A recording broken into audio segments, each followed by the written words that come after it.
Henri Jacques, c'est bien toi? Je te reconnais plus. Ça, c'est l'effet nouvelle naissance. Parlons-en. Parfois, les gens changent complètement. Souvent, c'est après une blessure personnelle ou après un accident. Et alors on dit quand on les voit, je te reconnais plus. Tout leur fonctionnement est bousculé. Ils se mettent à fonctionner par la peur, par la méfiance, par l'amertume, par la nostalgie ou par d'autres choses.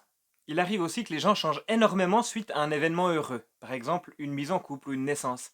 Et puis là aussi, on va dire, je le reconnais plus. Tout leur fonctionnement est bousculé. Par exemple, parce qu'ils ont découvert ce que c'est que d'aimer et d'être aimé. De cette manière, certaines personnes sont mortes avant leur corps. Et puis d'autres naissent à 30 ans, à 40 ans, à 75 ans. J'utilise le verbe naître parce que c'est comme une nouvelle naissance, comme une nouvelle version des personnes, comme un ordinateur sur lequel on a changé les programmes. La boîte est la même, mais l'intérieur pas du tout. Parfois c'est réjouissant et parfois c'est surtout triste. Et oui, si je suis né une deuxième fois, alors je suis René. Appelez-moi René, c'est mon nouveau nom. Ok, merci René. Ces nouvelles naissances, elles conduisent en général à des changements sociaux, changements de vie, divorce ou mariage, licenciement ou reconversion professionnelle, etc., selon l'expérience qui est à la base de la nouvelle naissance. Oui, parce que si on n'est plus les mêmes à l'intérieur, on n'a plus les mêmes besoins, on n'a plus les mêmes envies, et donc naturellement, ça nous amène à apporter des changements dans nos vies pour que notre vie corresponde à qui on est devenu. Je vais aller faire changer mon nom à l'état civil. Appelez-moi René, haha. Jésus-Christ aussi parle d'une nouvelle naissance. Il en parle comme d'une bonne chose, comme d'une chose essentielle. Cette naissance, elle est le fruit d'un événement particulier. Cet événement, c'est une rencontre personnelle avec Dieu. La rencontre personnelle avec Dieu, c'est un événement qui transforme. Un peu comme une blessure personnelle ou la naissance d'un enfant peuvent être des événements qui transforment une personne. La Bible, elle regorge littéralement d'histoires de personnes qui ont fait cette rencontre et qui ont été transformées. Abraham, Jacob, Moïse, Matthieu, Paul, etc. Il y a tant d'autres histoires à lire ou à relire. Plus proche de nous, l'histoire, elle regorge de témoignages de vie comme ça. Je pense à la vie de Saint Martin, de Saint François, je pense à Clive Lewis, je pense à Frère André.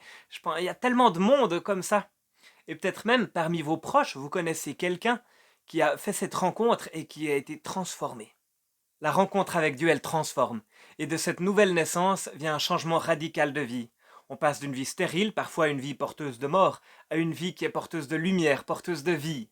Si on prend par exemple une personne comme l'abbé Pierre, moi je crois pas que c'est une personne de bonne volonté qui s'efforçait de faire le bien. Je crois que c'est une personne qui a rencontré Dieu et cette rencontre elle l'a transformé. Ouais, comme toutes les sortes de nouvelles naissances, cette expérience elle l'a transformé radicalement et puis elle l'a conduit à fonder les Compagnons d'Emmaüs que vous connaissez peut-être. De tout temps, on a vu des personnes aussi bien riches que pauvres renoncer à tout pour suivre Jésus.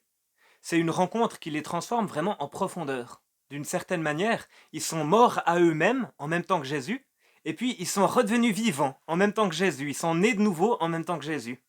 D'une certaine manière, c'est comme s'ils avaient suivi Jésus sur la croix pour mourir à eux-mêmes en même temps que lui, puis qu'après ils étaient redevenus vivants en même temps que lui, qu'ils étaient nés de nouveau avec Jésus, dans une nouvelle version d'eux-mêmes. Et tu savais que Pierre, il a aussi changé de nom. Avant de rencontrer Jésus, il s'appelait Simon. Il aurait peut-être aussi pu s'appeler René. Oui, merci René. La semaine passée, j'ai pas du tout parlé du lundi de Pâques. Alors lundi de Pâques, c'est pas une fête. À mon avis, c'est la conséquence naturelle de Pâques. Quand on a rencontré Dieu, qu'on l'a suivi dans la mort de Jésus, dans la résurrection de Jésus, on est transformé, on est une nouvelle personne. Et ça mérite peut-être bien un jour férié. La rencontre avec Dieu, certains l'ont cherché, à d'autres, ça leur est simplement arrivé. Moi, je suis convaincu que si vous souhaitez le chercher, vous le trouverez.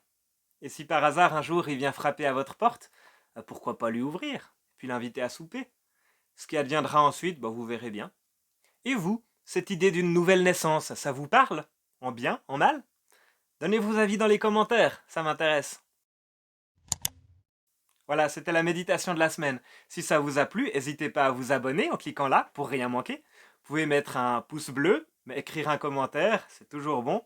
N'hésitez pas à partager cette vidéo si elle vous a plu, elle est faite pour ça. Et moi je vous dis à la semaine prochaine. Est-ce qu'il est ici? Non, c'est fermé. Je suis occupé. D'ailleurs, je veux voir personne. Est-ce qu'il est là? Non, il n'est pas là. C'est non, j'ai dit. Est-ce qu'il est... Bon, entre. Ah, c'est toi! Excuse-moi, je te cherchais ailleurs. Ah, je suis content de te voir.